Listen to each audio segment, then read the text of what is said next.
Pues buenos días otra vez. Ahí nos escuchamos. Hola, hola. Sí. Hola, hola, hola, hola. Bueno, bueno, bueno.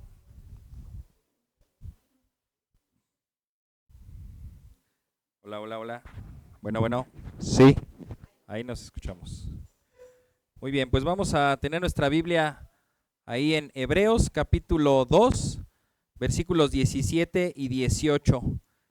El título de este pasaje es Un Salvador fiel y misericordioso. Un Salvador misericordioso y fiel. Oremos. Padre, estamos delante de ti por medio de nuestro Señor Jesucristo, quien es nuestro Salvador, quien es misericordioso y fiel para con nosotros, quien es nuestro sumo sacerdote que se ha presentado una vez y para siempre para ofrecer un sacrificio superior al de cualquier otro sacerdote, porque ofreció su propia sangre, porque Él, al ser perfecto, tomó nuestro lugar y nos ha dado tu justicia, de sus hombros nuestras iniquidades. Te agradecemos porque solo Él sabe compadecerse de nosotros, solo Él tiene misericordia, nos puede amar como nadie más. Te alabamos y te rogamos que nos permitas aprender este pasaje y que transforme nuestra vida en gratitud hacia ti. Amén. Bueno, ahí vamos a estar, a ver si no tenemos problemas con el audio. Ahí nos escuchamos mejor. Hola, hola, hola, hola, hola. Sí, hola, hola, hola. Pero más lejos ya no tanto, ¿verdad? Bueno, aquí estaremos. Muy bien, Hebreos 2, 17 y 18. Hebreos 2, 17 y 18.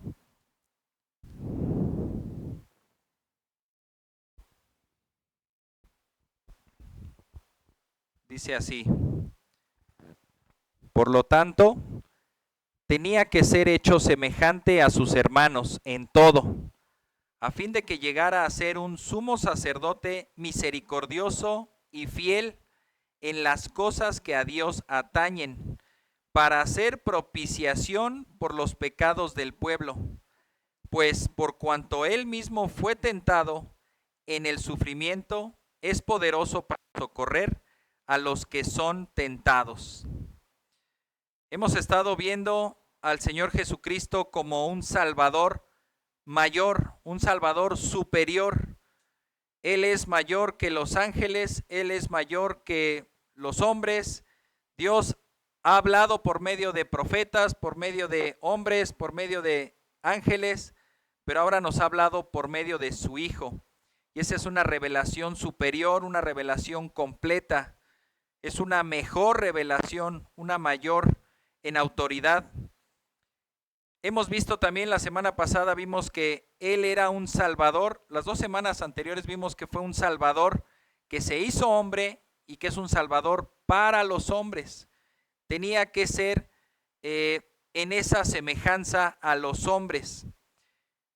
Él tenía que ser semejante a nosotros en todo, porque solo de esa manera Él puede ser nuestro representante. Acompáñenme rápidamente al libro de Romanos 5, a partir del versículo 12. Romanos 5, del 12, algunos versículos leeremos, el 12, el 15, el 17, y notaremos algo. Notaremos las palabras un hombre y todos los hombres. ¿A quién se refiere y qué es lo que quiere decir? Pablo está hablando en esta carta y está explicando cómo entró el pecado en el mundo y cómo fuimos representados por un hombre en el sentido federal y cómo también lo podemos ser por un hombre para nuestra salvación. Dice Romanos 5:12, por tanto, tal como el pecado entró en el mundo por medio de un hombre, ¿quién? Adán. Y por medio del pecado, la muerte, así también la muerte se extendió a todos los hombres, porque todos pecaron. Y aquí vale la pena hacer la aclaración o más bien la reflexión. ¿Se puede decir que todos los hombres pecaron, aún los bebés? ¿Ya pecaron? ¿Han hecho maldad?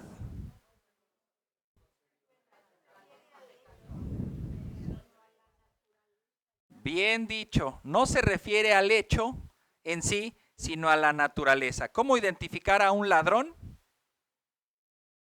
Pues cuando roba, ¿verdad? Cuando es un ladrón. Dice el dicho mexicano, ¿verdad? Que al que mató a un perro le dicen ahora ¿cómo? El mataperros, ¿verdad? No necesitó matar cientos de perros, mató uno y ya. Pero antes de eso no le decían así, porque no había incurrido en esa transgresión. ¿Por qué los hombres son pecadores? Porque pecan.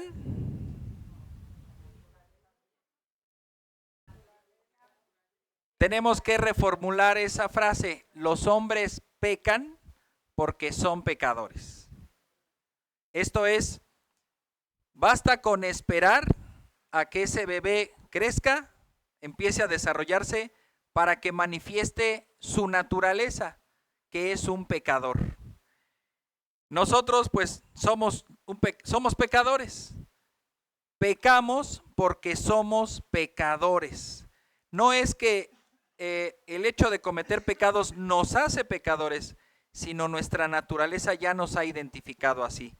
Por tanto, aún los que no han nacido, les podemos ir llamando pecadores, porque van a tener esa misma naturaleza.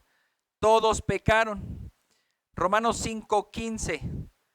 Pero no sucede con la dádiva como con la transgresión, porque si por la transgresión de uno, Adán, murieron los muchos, toda la raza humana, mucho más la gracia de Dios y el don por la gracia de un hombre, y ahí no tenemos que inventar nada ni imaginarnos nada, ahí nos lo dice la palabra, Jesucristo, abundaron para los muchos. Esa gracia vino por medio de un hombre, Jesucristo, y abundó para los muchos, esos mismos que habían muerto y que estaban en estado de condenación. Romanos 5, 17 al 19. Porque si por la transgresión de un hombre, por este reinó la muerte, mucho más reinarán en vida por medio de un hombre, Jesucristo, los que reciben la abundancia de la gracia y del don de la justicia.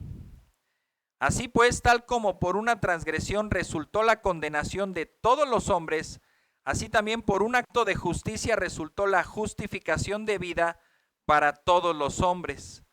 Porque así como por la desobediencia de un hombre, los muchos fueron constituidos pecadores, así también por la obediencia de uno, Jesucristo, los muchos serán constituidos justos. Ahí vemos perfectamente esta representación. Algunos que se quejarán de por qué he heredado esa maldición. Si yo no pequé, el que pecó fue Adán. Sí, pero en ese sentido, Él es tu padre, te estaba representando. Y bueno, quisiéramos ver qué te hubiera pasado a ti si hubieras estado en su lugar. ¿Crees que hubiera sido mejor que Él? Lamentablemente no, y bueno, tampoco lo podemos saber, el hubiera no existe, el plan de Dios es perfecto y así tenía que ser. Pero no podemos solamente quedarnos ahí. Injustamente fuiste condenado, eso podrían pensar algunos, pero ahora para la redención, entonces también tendríamos que decir, injustamente serás redimido, porque por tus propios medios no puedes alcanzar la justicia, tiene que ser la justicia de otro, y ese otro es Jesucristo y es perfecto. Tú no alcanzas esa justicia, Cristo sí, y Él te la transmite por medio de la fe. Se convierte en ese capitán de tu salvación, en ese representante federal de tu salvación. Dice el hermano Simón Kistemacher en su comentario a Hebreos, ¿sí están las citas? Dice, únicamente en Hebreos la doctrina del sumo sacerdocio de Jesús es desarrollada plenamente. Y ahí aparecen los pasajes en donde aparece 2, 17 y 18, que es nuestro pasaje. También en el 3, 1, También en el 4, 14 al 16, 5 del 1 al 10, 6, 20, 7, 14 al 19, 7, 26 al 28, 8, 1 al 6, 9, 11 al 28 y capítulo 10. Por lo tanto, pues estaremos mencionando recurrentemente esta doctrina, este tema de que Cristo es nuestro sumo sacerdote. Y aquí el autor de Hebreos centra nuestra atención en dos características de ese sumo sacerdocio: su misericordia y su fidelidad, como dice el pasaje. Entremos pues en el punto número 1 de este bosquejo: un Salvador misericordioso. Un Salvador misericordioso.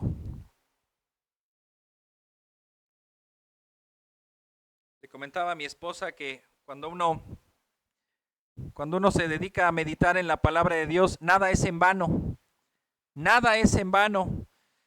Hemos estado viendo en los devocionales de la semana los atributos de Dios y ya vimos la bondad de Dios y la misericordia de Dios. Por lo tanto, ese estudio pues no es en vano y nos ayuda a profundizar. Y bueno, debo mencionar que incluso lo estudié 2 veces y ni aún así alcanza uno a comprender la totalidad del tema. Es tan infinito y tan amplio. Dios mismo que bueno, si lo pudiéramos meter en nuestra cabeza, ya no sería Dios. Así que haremos bien en meditar, profundizar y estar ahí constantemente meditando en sus perfecciones. Dice el autor A.W. Pink en su libro Los atributos de Dios: la bondad de Dios se expresa en un aspecto, en su misericordia. Los que han hecho escritos o han profundizado en los atributos de Dios en la teología sistemática también coinciden en que la misericordia se deriva de la bondad de Dios, así como el amor y la gracia. Podrían mencionarlo de alguna manera como si fuera una sombrilla, y de esa sombrilla se están desprendiendo.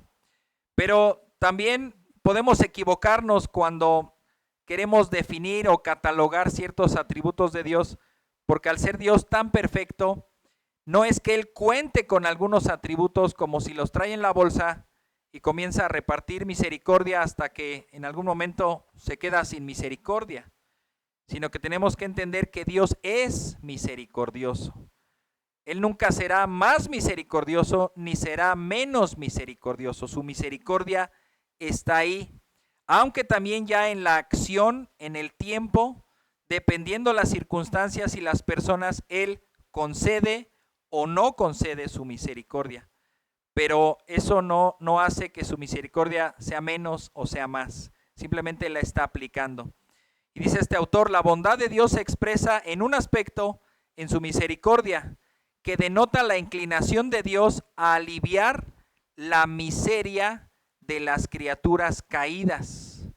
Así, la misericordia da por entendido o presupone que hay pecado.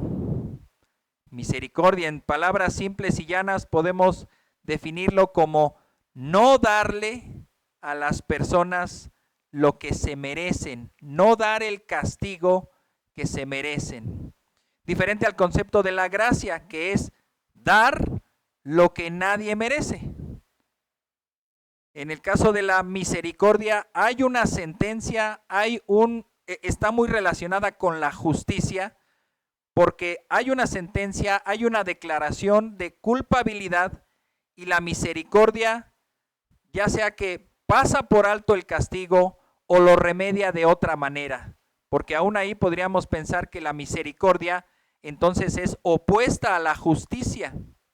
Y en cierto sentido sí, pero no se convierte en injusticia. ¿Me estoy dando a entender? Hermano Sproul lo define muy bien. Dice, bueno, Dios concede su misericordia a algunos y concede su justicia a otros. Con su justicia condena justamente a los culpables y los envía al infierno. Con su misericordia perdona a los culpables y no los manda al infierno. Pero en ese sentido dice, Él recibe justicia y Él recibe misericordia. ninguno recibe injusticia. La misericordia se convierte también en justicia porque Cristo es el que pagó, y lo veremos más adelante, que Él hizo propiciación por nuestros pecados. O sea, no simplemente Dios dijo, bueno, está bien, yo dije que iba a castigar la maldad, pero pues ya no lo haré, me olvidaré de eso y entonces pasaré por alto sus pecados. Esa sí sería un dilema divino. Si Dios es justo, Él no puede simplemente perdonar al pecador. Es una abominación el que justifica al pecador o el que inculpa al inocente. Son ambas cosas abominación. Se le invita a los jueces de la antigüedad a que fueran jueces justos, que no condenaran al inocente y que no libraran al culpable, como vemos en muchos ámbitos, ¿verdad? Hay alguien claramente culpable que a lo mejor dio un soborno y entonces, pues aquí no pasó nada. Yo lo veo inocente y no paga por sus crímenes. Y también vemos que hay personas inocentes pagando crímenes que no cometieron. Este no es el caso de Dios. Dios da su justicia y concede misericordia, pero en ningún sentido es injusto. La palabra misericordia podemos verla definida en el Antiguo Testamento por medio de 3 palabras hebreas. Una de ellas les va a sonar muy familiar, incluso pues les va, yo creo que a todos les va a arrancar un Gesed. No, hermanos, pero no lo ensayaron bien, por favor. Mejor entonces no lo hagan. Si no salió genuino, mejor no. Gesed, nuestro pequeñín que está ya caminando, ¿verdad? Nos informan nuestros hermanos Ricardo e Irene que ya está caminando. Gesed, ese nombre también nos han compartido nuestros hermanos que ha sido motivo o causa o ha propiciado una conversación. ¿Y qué significa Gesed? Pues significa la misericordia de Dios, significa el amor bondadoso de Dios, la piedad, el favor de Dios que tiene hacia aquellos que no lo merecen. Regresa, no, así está bien, ahorita va a salir. También está la palabra Rahamim, esa sí suena como muy árabe, ¿verdad? Rahamim. Rahamim es también, significa piedad, misericordia. Cuando se usa en otros contextos también suele apelar a lo que es las entrañas, el amor de entrañas, como el amor de una madre. También está la otra palabra que es Hanán. Hanán significa, y a ver, dale a la que sigue. No, entonces a la anterior.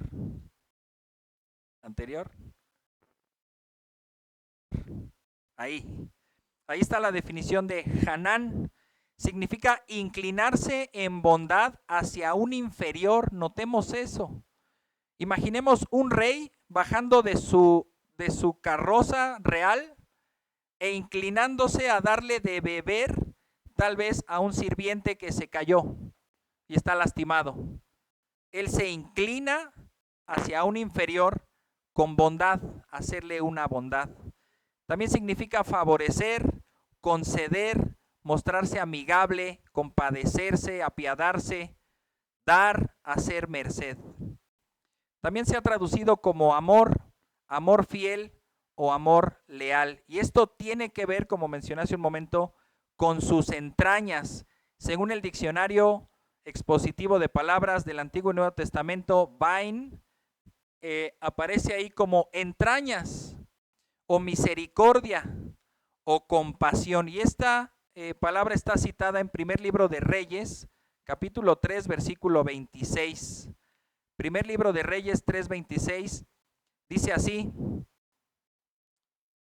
entonces la mujer de quien era el niño vivo habló al rey. ¿Recuerdan esta escena donde están 2 mujeres que tenían su propio hijo, pero durante la noche uno murió y entonces están debatiendo sobre de quién es el hijo vivo y van con Salomón y Salomón les dice, bueno, pues para ser equitativos, córtenlo a la mitad y que cada quien se lleve a uno, ¿no? La que no era su madre dijo, sí, que lo corten. Y aquí vemos el versículo donde está hablando de la mujer que sí era su madre y dice, entonces la mujer de quien era el niño vivo habló al rey, pues estaba profundamente conmovida. Ahí vemos la misericordia, vemos ese amor que nace de las entrañas, era su hijo. Y dijo, oh mi señor, dele a ella el niño vivo y de ninguna manera lo mate. Pero la otra decía, no será ni mío ni tuyo, pártanlo. No se ve un amor tierno, un amor bondadoso. La otra madre se estaba incluso sacrificando ella misma. Decía, yo lo amo y es mi hijo, pero pues de que esté muerto a que viva con otra señora, pues que viva con otra señora. Le concedo esa bondad, esa oportunidad, aunque yo tenga que sufrir, aunque yo tenga que padecer. También el diccionario, el compendio del diccionario teológico del Nuevo Testamento, toma esta palabra del hebreo y la va trayendo hacia el Nuevo Testamento y dice ahí, y ahí va a aparecer esos garabatos hebreos ahí, es como se escribe la palabra Gesed en hebreo. Ahí dice, el Gesed de Dios es su amor fiel y misericordioso, que ha sido prometido. Y por lo tanto, fíjense, esto es muy interesante. La misericordia de Dios puede ser esperada, pero no reclamada. Uno no puede reclamar la misericordia, si no, dejaría de ser misericordia. Si a alguien le deben el salario de la semana pasada, lo debe esperar, pero también lo debe reclamar, porque es su derecho, ¿no? Pero si alguien simplemente le prometió algo, oye, pues a mí me gustaría ayudarte, me gustaría obsequiarte algo. La otra persona puede reclamarlo, lo puede esperar, pero no lo puede reclamar. La misericordia no se reclama. Entonces, se ve en este sentido que es un regalo, una bondad, un don de Dios. Y sigue diciendo el diccionario, puesto que somos infieles, este amor asume la forma de gracia que perdona y en última instancia anuncia la salvación definitiva. Dios la ha prometido, hay que esperarla, pero en ningún sentido reclamarla. Es habitualmente, se toma como un acto o una expresión de bondad amorosa más que una emoción. Y en este pasaje se refiere a Cristo, quien es solidario con sus hermanos y les concede una actitud benévola. Hay otro hermano, también se llama A.W., pero el apellido es diferente, A.W. Tozer. También escribió un libro llamado Los Atributos de Dios y este tiene 2 tomos. En el tomo 1 aparece desglosado el concepto de la misericordia. Y me agradó unas líneas que voy a citar a continuación. Dice así, yo no sé cómo lo hace, pero sé que cuando estoy enfermo, Dios está triste. Y sé que cuando estoy abatido, Dios sufre junto conmigo. Y sé que en toda mi enfermedad Él preparará mi lecho, porque su nombre es bondad y su nombre es misericordia. Cuando estamos sufriendo, cuando estamos abatidos, cuando estamos enfermos, cuando estamos dolientes, ahí está el Señor con su misericordia, con su bondad, junto a nosotros. Ahí está Él. Dice también esta ilustración, si se le permitiera a usted subir al cielo ante el trono de Dios en una visión como a Isaías, recordemos que él tuvo esa visión y vio el trono, ¿verdad? Y él describe lo que ve. No empieza ahí a catalogar, empieza a describir y vi un trono y un hombre ahí, bueno, el Señor, estaba el Señor y su manto llenaba todo el salón. y después narra que hay unas figuras ahí celestiales o angelicales con rostros, con alas, con pues realmente raros, ¿verdad? Para nosotros. Si nosotros pudiéramos subir, tal vez sería diferente la descripción que vi. Bueno, Isaías, ¿qué pasó? ¿Qué describió? Porque no son tan parecidos como lo que él menciona y no los podemos ver. Y realmente habrá otras criaturas que ni siquiera sabremos quiénes son, pero al menos reconoceremos a uno. Reconoceremos a uno porque será semejante a nosotros, a un hombre en efecto. Este hombre está delante del trono como misericordioso y fiel sumo sacerdote, y su nombre es Cristo. Su nombre es Jesucristo. Así que no te preocupes si no puedes reconocer nada de lo que hay ahí. Al menos reconocerás al personaje principal, Cristo, que está ahí intercediendo por sus hijos o por sus hermanos como fiel y misericordioso sumo sacerdote.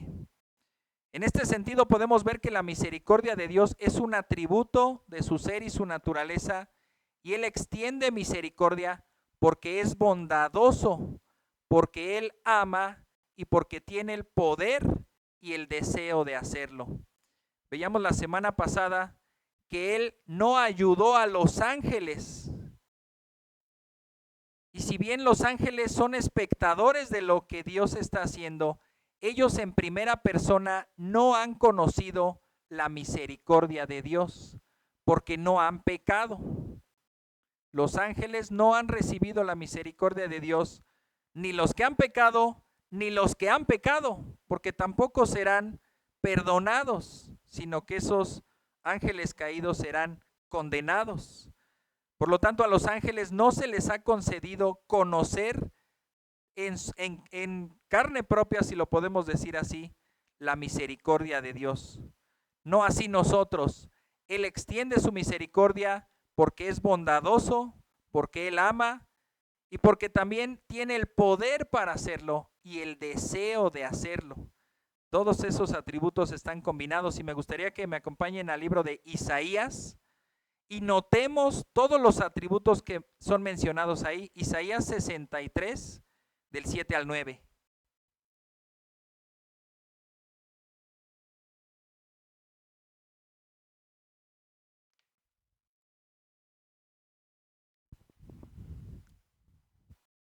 Vamos a notar los atributos de Dios en este sentido y también cómo Él o cómo estos atributos nos son de beneficio. Dice versículo 7, las misericordias del Señor recordaré, las alabanzas del Señor, conforme a todo lo que nos ha otorgado el Señor por su gran bondad hacia la casa de Israel, que les ha otorgado conforme a su compasión y conforme a la multitud de sus misericordias. Porque Él dijo, ciertamente ellos son mi pueblo, hijos que no engañarán, y Él fue su Salvador. En todas sus angustias, Él estuvo afligido, y el ángel de su presencia lo salvó. En su amor y en su compasión los redimió, los levantó y los sostuvo todos los días de antaño. ¿Recuerdan el canto que acabamos de entonar? Él me sostendrá. Pues aquí podemos verlo claramente. En nuestras angustias, en nuestras aflicciones, Él está con nosotros. Él también se aflige con nosotros, pero nos concede su presencia, con la cual nos concede compasión, bondad, amor, misericordia, nos redime, nos salva, nos levanta, nos sostiene.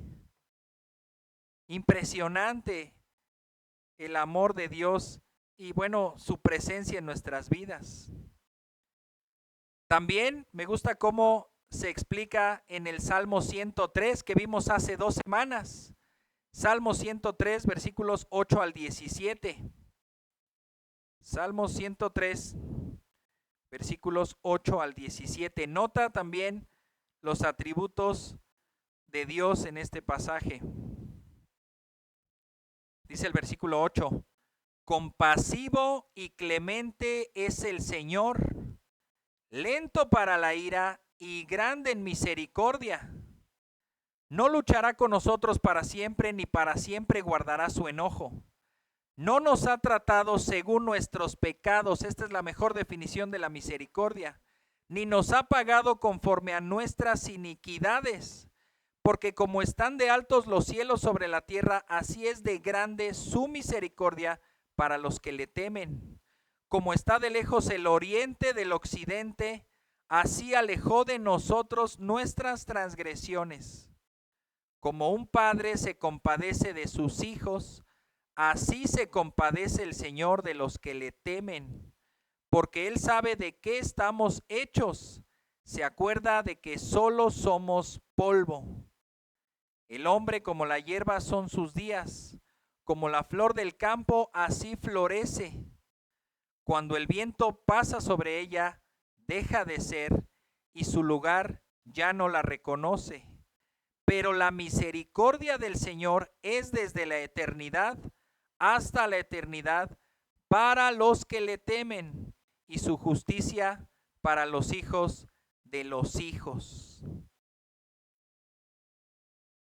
En este pasaje vemos esa tierna compasión, bondad, misericordia de un padre hacia un hijo al cual le soporta, retiene su ira, frena su ira, es lento para la ira, grande en misericordia y no lo castiga conforme merecen sus pecados, sus rebeliones. Cristo, el Dios hombre, que se ha hecho semejante a nosotros, ha venido para tomar ese lugar como sumo sacerdote, uno que es perfecto, y en este sentido hacer la propiciación por los pecados del pueblo. Pero regresando a nuestro texto, dice que ahora fue necesario que Él sea hecho semejante a sus hermanos en todo, a fin de que llegara a ser sumo sacerdote misericordioso, el primer punto, y fiel en el segundo punto. Y aquí veremos que la misericordia se da hacia las personas, pero la fidelidad es hacia Dios. La Biblia de Estudio de la Reforma tiene una nota ahí en cuanto a la Biblia, en cuanto a la bondad de Dios, y la hace que es pues equiparable la bondad y la fidelidad. Y dice así, en su pacto con su pueblo, Dios se compromete a amarlos con fidelidad. Él es el autor de esos términos del pacto y este pacto los une a Él y a su pueblo. En este sentido, Él es confiable, es lo que significa la palabra fiel. En las cosas que tienen que ver con Dios, Él se conduce fielmente y lo veremos la siguiente semana. Se hará un comparativo de cómo Moisés fue fiel en la casa, en el servicio a Dios, y mucho más Cristo ha sido fiel. Él es veraz, también se puede traducir así, esa fidelidad significa que Él es verdadero en todo lo que es y en todo lo que hace. En Él no hay engaño, Él no defrauda, Él no miente, Él no se presenta como algo que no es, sino como alguien digno que puede presentarse delante de su Padre, ante ese trono de gracia para ofrecer propiciación por su pueblo. Dice Simón Kistemaker en su comentario a Hebreos, mientras que la misericordia se dirige a los hombres, la fidelidad se dirige hacia Dios. Jesús es un fiel sumo sacerdote al servicio de Dios. Una persona es fiel en el cumplimiento de sus deberes y es digno de la confianza de las personas que se fían de él. También dice este mismo hermano, a Jesús se le describe como aquel sumo sacerdote que representa al hombre ante Dios para apartar la ira de Dios y sanar a los afligidos por el dolor. Él levanta a los caídos y ministra a los necesitados de su pueblo. Fin de la cita. Vemos entonces que Cristo como sumo sacerdote logró la paz entre Dios y los hombres. ¿Por medio de qué? De la propiciación de nuestros pecados, al ofrecer su sangre como pago por nuestros pecados. Y dos versículos del Nuevo Testamento lo aclaran muy bien, que Cristo fue al mismo tiempo el sumo sacerdote que se presenta con sangre, pero esa sangre que presenta es la propia, no es la de ningún cordero eh, extraño o un cordero eh, eh, aparte, pues. Primera de Juan 2:2 dice así: Él mismo, Cristo, es la propiciación por nuestros pecados, y no solo por los nuestros, sino también por los del mundo entero. Primera de Juan 4:10: En esto consiste el amor, no en que nosotros hayamos amado a Dios, sino en que Él nos amó a nosotros y envió a su Hijo como propiciación por nuestros pecados. La palabra propiciación significa o está muy de la mano de la palabra expiación, aunque expiación significa cubrir, cubrir la falta. Propiciar, ya podemos verlo como una palabra en español, significa satisfacer la justicia. En este caso, si expiar era solo cubrir, propiciar va más allá y dice, ya no te debo nada, estoy pagando, lo estoy pagando. El diccionario Vine se refiere a esta palabra propiciar o expiar y se remite al día de la expiación. Dice ahí, el día de la expiación era una celebración que se llevaba a cabo una vez al año. Únicamente en ese día podía el sumo sacerdote entrar en el lugar santísimo del tabernáculo en representación del pueblo de Israel y hacer propiciación por ellos. En este día de la expiación, el sumo sacerdote rociaba sobre el propiciatorio, que era una tapa que cubría el arca, en donde ahí se rociaba la sangre para hacer gráficamente el hecho de que se había derramado sangre y estaba llegando hasta el mismo altar de Dios. Y esto simbolizaba que Dios mismo aceptaba el sacrificio de Dios. La palabra en hebreo para expiar es kafar o kapar. Y aquí el diccionario emplea como una adaptación de esa palabra y dice el caporet o el propiciatorio era el punto donde el sumo sacerdote podía entrar en la presencia de Dios y se le dio el nombre del lugar del trono de gracia, como también lo dice Hebreos en otro pasaje más adelante, ¿verdad? Que tenemos un lugar llamado el trono de la gracia en la cual encontraremos oportuno socorro. Es ese, el propiciatorio, el caporet, porque este sumo sacerdote se presentó en el cielo, en el templo verdadero, porque el templo que teníamos o que tenían los israelitas era sombra de lo que hay en el cielo, era una copia para que ellos, para que todos los elementos simbolizaran la misma presencia de Dios, y el sumo sacerdote entraba hasta ese lugar, rociaba la sangre hacia el propiciatorio y era aceptado ese sacrificio. De lo contrario, el sumo sacerdote caía muerto. Podía salir fuego ahí y Dios simplemente no aceptaba ese sacrificio. Vemos que Cristo se presentó hasta la misma presencia de Dios porque Él era digno.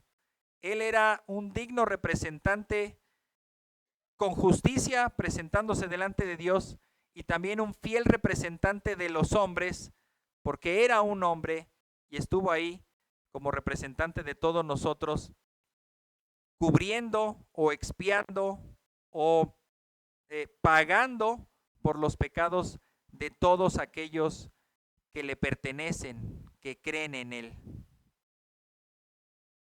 También vemos en el libro de Hebreos, versículo 2:18, por cuanto él mismo fue tentado en el sufrimiento, es poderoso para socorrer a los que son tentados.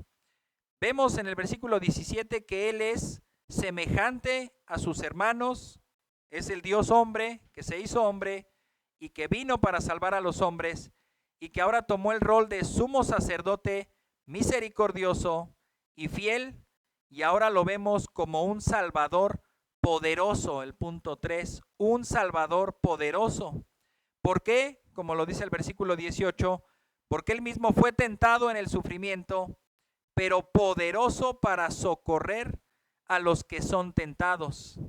Este mismo texto pues nos da a entender que fue tentado, que fue dejado, por así decirlo, en debilidad, porque ahí vemos que aparece la palabra sufrimiento.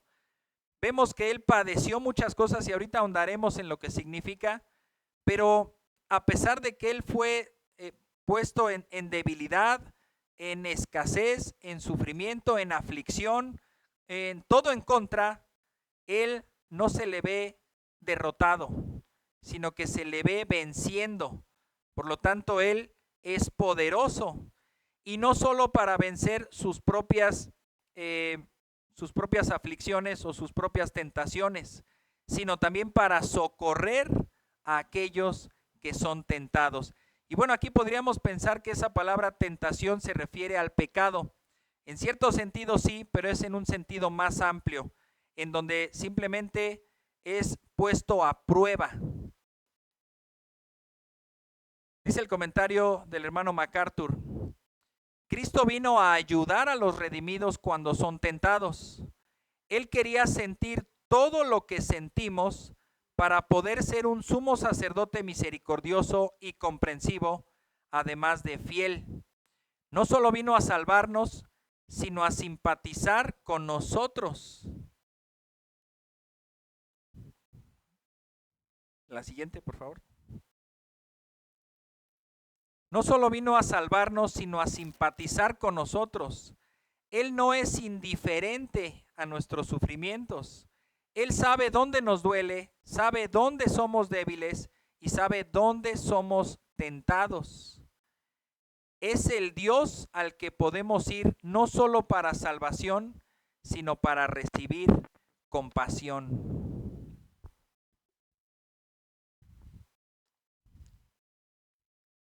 Lo veremos también más adelante cuando lleguemos al capítulo 4, pero lo citamos ahora, Hebreos 4:15. Porque no tenemos un sumo sacerdote que no pueda compadecerse de nuestras flaquezas, sino uno que ha sido tentado en todo como nosotros, pero sin pecado. Aquí sí entra esa parte de la tentación pecaminosa. La tentación siempre va a buscar que caigas en pecado, no así la prueba. La prueba pues realmente sirve para saber de qué estás hecho, qué hay dentro de ti. Por lo tanto, en este texto, Cristo fue puesto a prueba. Él mismo fue tentado, dice el versículo 18, podemos traducirlo, él mismo fue puesto a prueba, fue examinado para ver de qué estaba hecho. Y sí, en un sentido, para ver si había fallas en él, pero en otro sentido, para que él mismo demostrara quién es. Él fue probado por medio de la debilidad, con sufrimiento, y demostró ser poderoso para resistir. Algún comentarista señaló que él fue probado de una manera exponencialmente, pues todo lo que podía ser probado, o fue puesto en una tentación a su máxima potencia. Y dice, ninguno de los hombres ha llegado a eso, porque caemos antes de llegar pues a los niveles más altos, ¿no? Como si fuera un videojuego y donde dices, oh, la libré, pasé el nivel 1, nivel 2, la libré, nivel 3, perdí, nivel 4, nivel 5, perdiste. ¿Cuántos niveles hay? 10,000. Llegarás al nivel 10,000 sin perder una sola vez, y bueno, para eso necesitarías varias vidas de práctica para estar ahí, ¿verdad? Y bueno, eso es un videojuego donde tal vez desarrolles cierta habilidad y no te equivoques por mucho tiempo y logres acabar ese videojuego perfectamente, pero no así en la vida.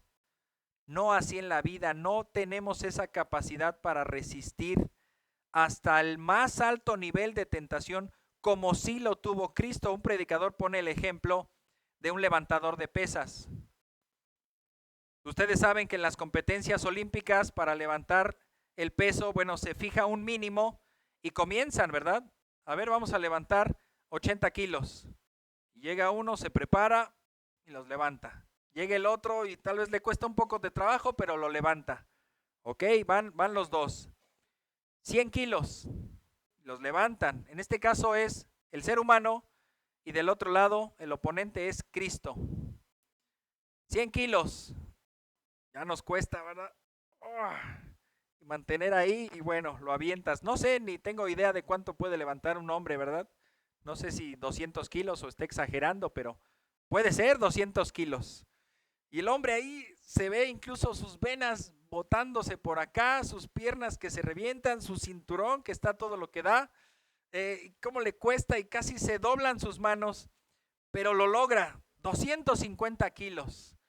A ver, igual a eso y llega Cristo sin botarse la vena, sin despeinarse, sin tambalear, sin temblar, sin sudar. 300 kilos. Pasa lo que al señor cara de papa, ¿verdad? Se le arrancan las manitas ahí, sale volando, ¿verdad? Ya no los levantó, ya no los levantó, ya no puede. Llega Cristo y los levanta y se mantiene. 400 kilos, pues ya pónganlos, ya no la voy a bajar, pónganlos aquí mismo. 500, 1000, 10,000 kilos, 100,000 kilos y lo que ustedes gusten y manden. Y se mantiene fiel. Simplemente nosotros no resistimos, no aguantamos tanto. Y Él lo soportó, fue probado, fue expuesto a la debilidad, al sufrimiento, a toda clase de tentaciones y demostró ser poderoso para resistir por Él mismo, para vencer esas pruebas y tentaciones, pero también para mandarnos un mensaje a nosotros. Aquí estoy para socorrer a los que son tentados. Padecer también podemos ver que tiene relación con lo que ya se ha visto, según el versículo 9, el 2:9, dice, pero vemos a aquel que fue hecho un poco inferior a los ángeles, es decir, a Jesús, coronado de gloria y honor a causa del padecimiento. Y uno diría, bueno, es un sufrimiento, es dolor, es aflicción. Aquí está yendo más allá, el padecimiento de la muerte. Ninguno de nosotros puede padecer la muerte y seguir resistiendo, pues la muerte acaba con nuestras vidas. Simplemente ya ahí no podemos. Él pudo padecer la muerte porque resucitó, porque a Él nadie le quitó la vida, Él la entregó y la volvió a tomar. Pero también tiene que ver con dolor, aflicciones, lesiones, incluso el rechazo. Jesús fue rechazado, Jesús fue menospreciado. Desde que nació ya había persecución en contra de él. Ya había rechazo. A los suyos vino y los suyos no lo recibieron. ¿Has experimentado rechazo?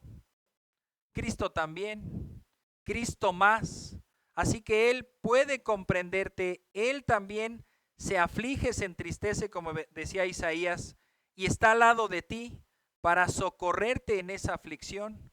Has sido menospreciado, has sido lesionado, has sido perseguido, has sido insultado. Cristo también y Cristo más. Por lo tanto, Él es poderoso para ponerse al lado de ti y ayudarte a soportar esas aflicciones. Podemos traducir también esta parte como Él mismo experimentó sufrimiento. Él mismo experimentó, Él mismo fue probado, pero esa prueba también se puede traducir como experimentó, fue examinado. Él pasó por esas circunstancias y entonces mostró quién era, que Él es poderoso. Él experimentó la debilidad, la aflicción, el rechazo, las lesiones, los insultos y la misma muerte. Pero lejos de salir derrotado, Él salió fortalecido, porque resistió todo lo que se presentó. Y ahora Él puede acompañar a sus hermanos en la semejanza de sus padecimientos, porque Él es capaz, cuando dice ahí que Él es poderoso, Él es capaz de ayudarnos en nuestras propias experiencias. Si Dios es poderoso, entonces Él tiene la capacidad de ayudarnos, no solamente el deseo de hacerlo, sino la capacidad de ayudarnos en nuestras propias pruebas.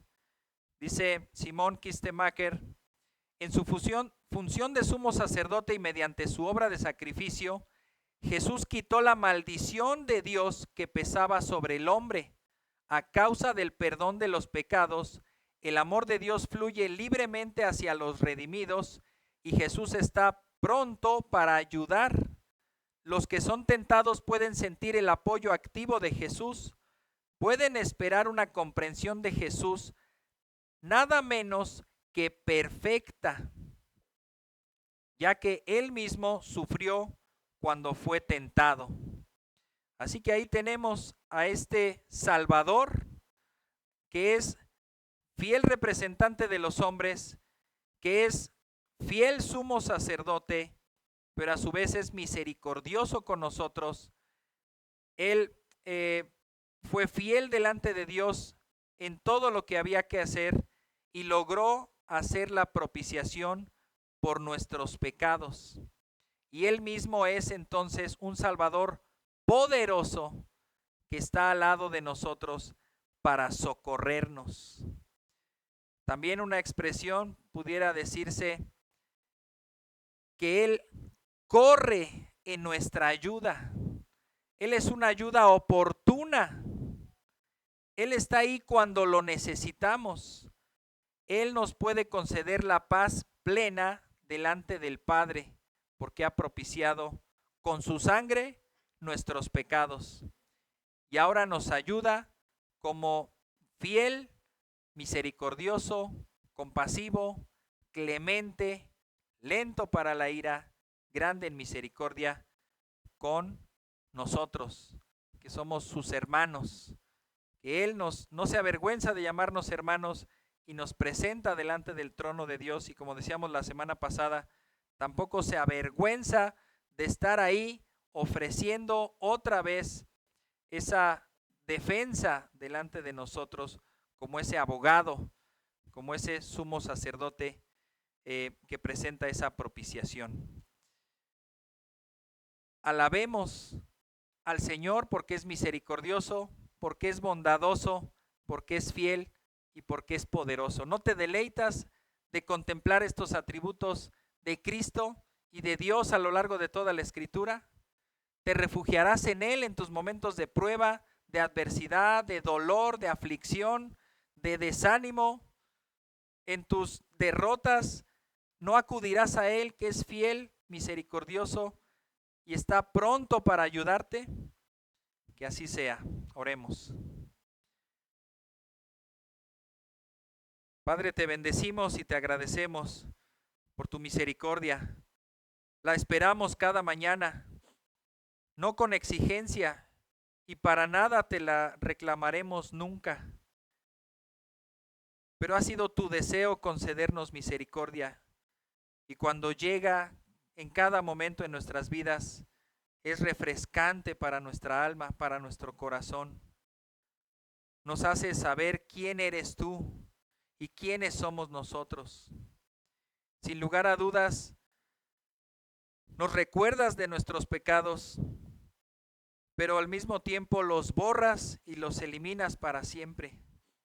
No nos pagas conforme a tus pecados porque eres ese Padre compasivo y clemente con todos nosotros. Y te alabamos, Señor, y nos deleitamos en conocer estas virtudes, estas perfecciones tuyas, porque eres misericordioso y fiel con nosotros.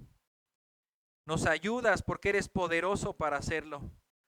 nos socorres, porque también tú has experimentado lo mismo. Y ahí estás, te pones al lado de nosotros para poder pasar por estas pruebas. No has prometido quitarlas, como también le dijiste a Pablo.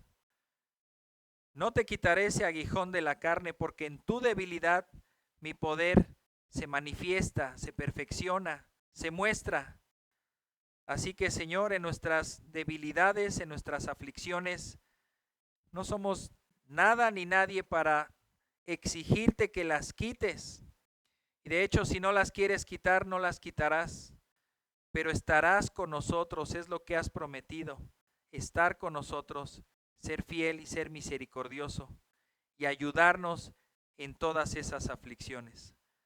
Ayúdanos, Padre, pues hay muchas aflicciones a nuestro alrededor, hay mucho dolor a nuestro alrededor, hay mucho sufrimiento, pero también entendemos que tú pasaste por todo ello para hacerte semejante a nosotros y sabes en carne propia lo que es el sufrimiento, lo que es el dolor, lo que es el padecimiento y lo que es la muerte. Y aquí estás con nosotros y nos das aliento en cada momento. Te alabamos, bendito Dios y bendito Cristo, que sea tu nombre exaltado por siempre. En el nombre de Cristo Jesús. Amén.